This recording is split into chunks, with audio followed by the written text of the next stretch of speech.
have clambered over the spring statement without undue incident, but June's spending review is still to come, and you can't help but wonder if this deluge of fiscal events, whether they're a budget or not, is a bit of a deterrent to corporate investment and hiring plans as everyone waits to see just what's coming next. Either way, companies are starting to voice a few concerns, notably Next, with regard to the implementation of the government's proposed workers' rights reforms. And it'll be interesting to hear the views of two more retailers on the wider outlook when they release scheduled statements in the coming week. JD Sports Fashion is due to publish a year-end trading update for the 12 months to January on Wednesday the 9th of April, and on the following day, the 10th, Tesco will publish its full-year results for the period to the end of February. JD Sports shares have struggled for a while, partly owing to worries about consumer confidence, partly owing to worries about Nike's plan to sell more stock directly, potentially to the detriment of key partners like JD, and now partly down to worries about spending on athleisure and lifestyle gear after the latest dud quarterly updates from both Nike and Lululemon Athletica. Nike's latest difficulties could yet help JD though, since the American firm's boss, Elliott Hill, is acknowledging it needs help to reinvigorate the brand. But at the same time, Mr. Hill is saying that Nike will segment its partners more carefully. This could, in theory, limit JD Sports' ability to get involved in areas such as sports and performance. Either way, it's possible to argue the case that Nike and JD Sports are running partners in every sense, if you look at their respective share price charts at least. Analysts and shareholders will no doubt look to JD Sports Chief Executive Regis Schultz for comment and insight here, before they turn to the headline figures for fiscal 2025. They'll also look for comments on the new year to January 2026 and an update on the company's medium-term plans.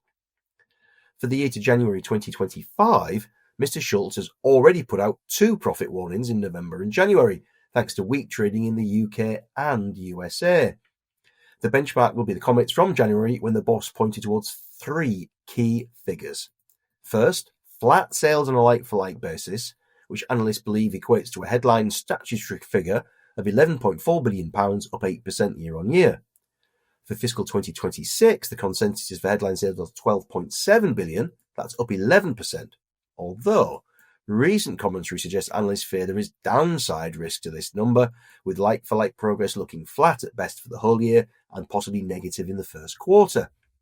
The second number is gross margin, due to be unchanged 48% for 2025. And the third and final number is pre-tax profit, expected to come in between £915 and £935 million on an adjusted basis. Analysts currently expect modest progress to £940 million in the year to January 2026. In terms of those medium-term goals, remember that in February 2023, Mr. Schultz launched a 5-year strategic plan whereby the goals were to open 200 to 250 new JD stores each year, double-digit percentage revenue growth on a trend basis, and a double-digit percentage operating margin. Analysts expect 9% here for 2025 in the year just ended, and actually potentially fear a bit of a dip in the year just begun. Now, in marked contrast to JD Sports, Tesco's share price hit a multi-year high early this year, although there's since been a bit of a sell-off, thanks to fears that Asda is about to try and start a price war in a bid to recapture lost market share. Only time will tell whether such worries are legitimate or not, but Tesco has done a good job of defending and taking share, according to the data produced by the consultants Kantar.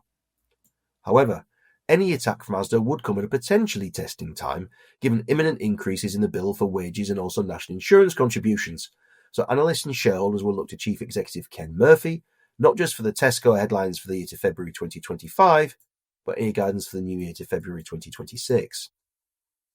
Tesco actually upgraded its profits guidance alongside its half-year results and stuck to the newly raised bar when it released the Christmas trading update back in January. Mr. Murphy reiterated that he expected adjusted operating profit from the core retail business of £2.9 billion, with £120 million from the banking business on top. The current consensus forecast is £3.075 billion for the year just ended across the whole group, followed by £3.2 billion in fiscal 2026. He also continues to target free cash flow between £1.4 and £1.8 billion a year. Now, Tesco's now sold that banking business to Barclays, and it did so late last year for £600 million, and said that this cash would be used to fund further share buybacks, among other things, where Tesco's already run 3 big programs in the last 3 years. The grocery giant is also expected to push through its second consecutive increase in its annual dividend, to 13.33p a share, up from 12.1p a share in February 2024. Analysts currently see a further hike to 14.63p a share in the coming 12 months. I hope that you and your families are all keeping well. Thank you for watching, and I look forward to seeing you again next time.